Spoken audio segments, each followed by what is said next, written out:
DOST Bicol. Tinalakay naman ang mga naging programa sa probinsya ng Camarines Sur mula taong 2022 at taong kasalukuyan. Alamin natin ang mga programang ito sa report ni Sibiswa Calabanga intern Jainine Ortiz.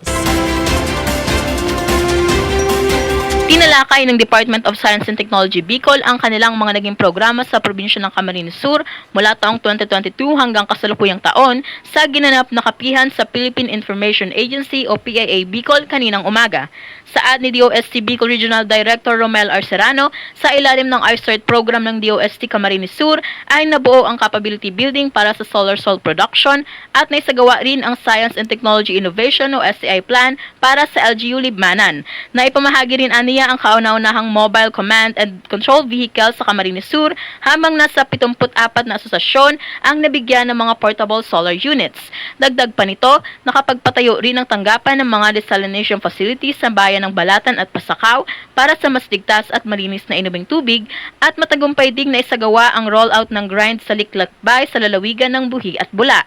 Sa ngayon, patuloy ang pakikipag-ugnayan ng ahensya sa mga LGUs, academe at iba pang industry partners. Ilan lamang dito ay ang kanilang naging kolaborasyon sa Iriga Plastic Manufacturing and Recycling Industries, LGU Pasakaw at Camarines Sur Polytechnic Colleges.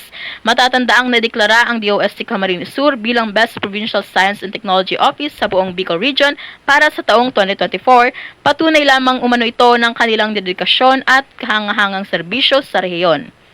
Para sa 96.7 ng Kunada News FM, ito si Jainine Ortiz, nagbabalita ng tapat, naglilingkod ng sapat.